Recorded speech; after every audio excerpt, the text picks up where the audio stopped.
一般人去消防队都是感谢消防员的，可这个女人很特殊，她是来向消防员索要赔偿的。你这混账东西，你把我们家女儿害得那么惨，你还有脸干消防？不是大姐，您说什么呢？我听不懂。你想不起来了是吧？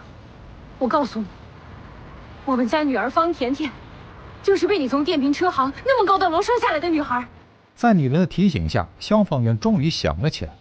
就在几天前，一家电瓶车大卖场突发火灾，大量顾客被困在楼上。消防队接到任务后，紧急赶到现场。据说起火点是1楼仓库的老旧电瓶车，电瓶引擎爆炸，1楼与3楼相连，火势朝2楼蔓延，被困人员情况不太明朗。楼上的火势很凶猛，情况十分紧急。消防员兵分两路，一路进楼灭火救人，一路从外围喷水辅助。然而，由于火势太猛，消防员刚进屋就被一道火浪喷了出来。但即便这样，他们还是勇往直前，硬生生杀出一条血路。众人来到楼上后，很快发现一名被困人员，他们且战且退，将其安全救出火场。为了让战友节省体力，新人孟凡主动请求进入火场。得到上级同意后，他径直冲上3楼。他刚寻找一会儿，就发现一个晕倒在地的小女孩。孟凡给女孩戴上氧气面罩，扶起她，正准备下楼，怎料又一股火浪袭来，他被逼无奈，只得抱着女孩从3楼跳下，这才捡回一条小命。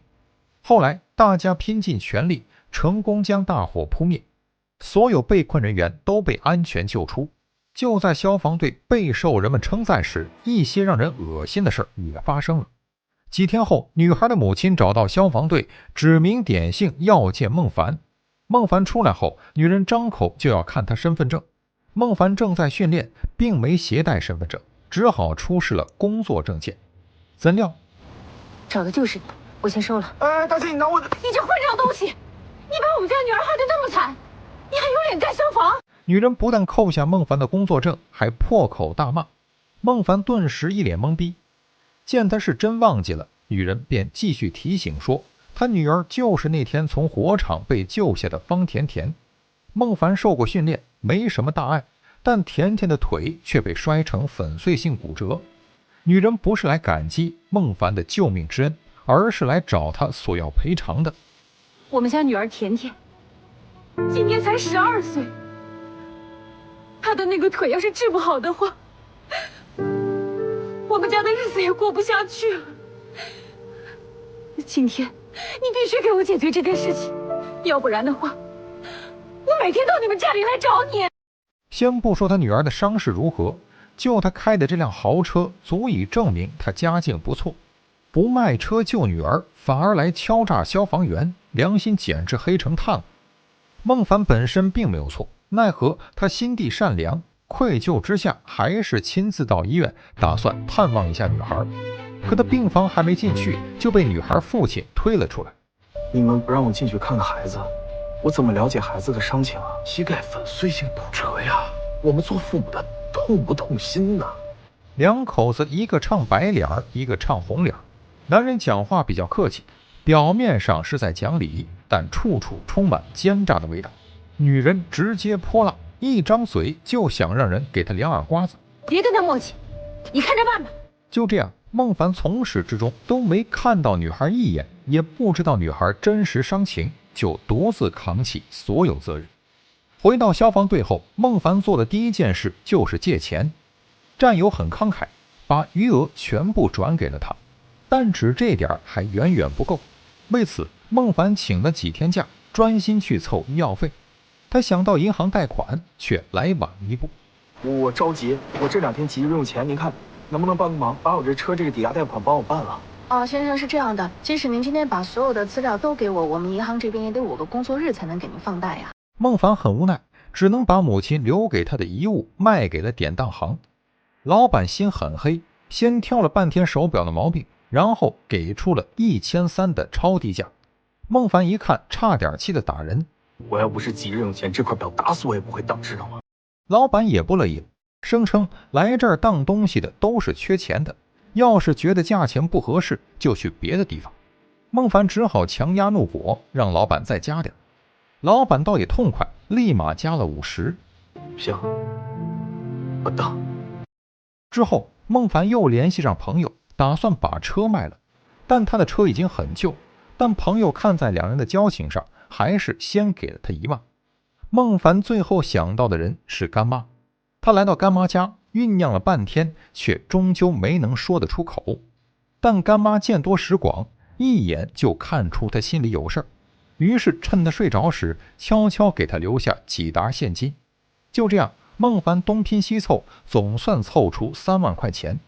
他来到医院，把钱交给甜甜父母，结果换来的却是一顿数落。跟你要了10万，你只给我们3万块钱，你想赖账是不是？孟凡，我告诉你，你跑不掉了。孟凡已经尽力，他又不是富二代，短时间内根本拿不出10万。他请求两口子多给点时间，他们却蹬鼻子上脸，反而骂得更凶。你缺钱，我们缺耐心，你接着去借。我们要是等不及的话，我和你们没完，我要你们好看。我知道凑这个钱难，但是谁让你答应了呢？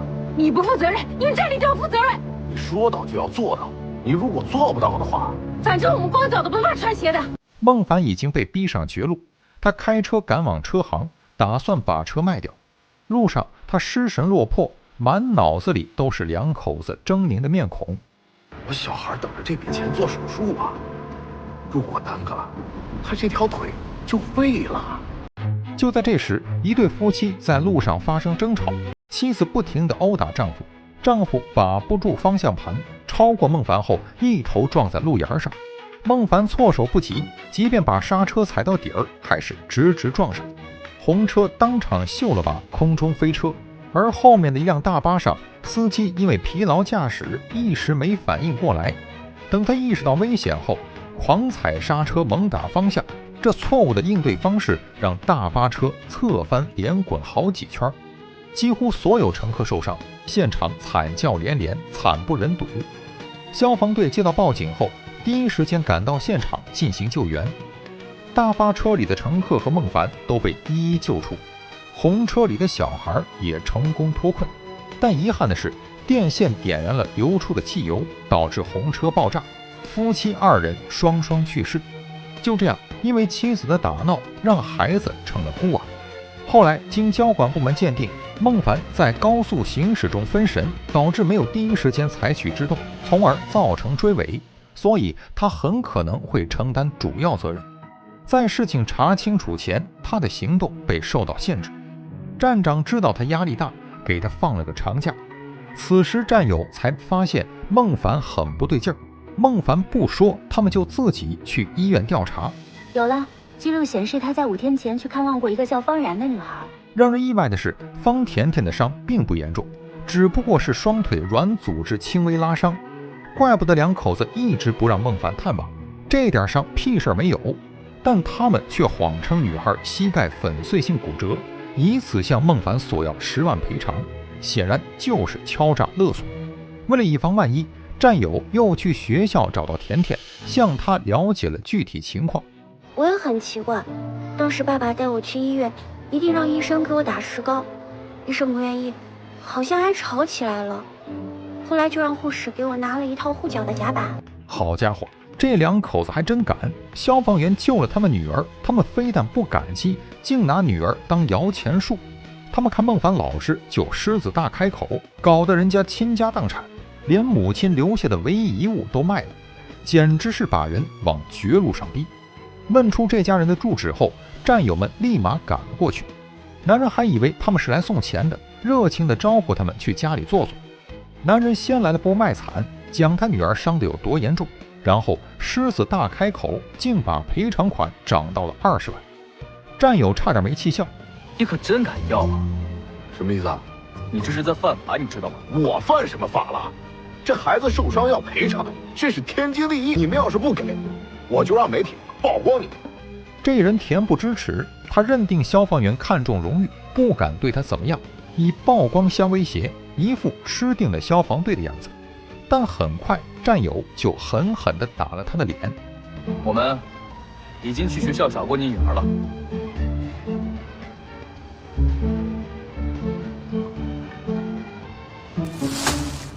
刚才的谈话已经被战友录下来，现在证据确凿，警方将两人依法刑拘。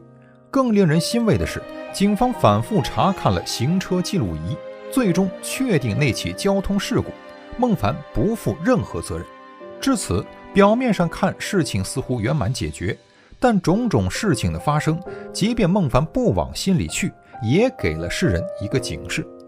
还是那句话，若人人以怨报德，善良被慢慢磨灭，邪风歪气不治理，待好人心寒时，人间再也不值得。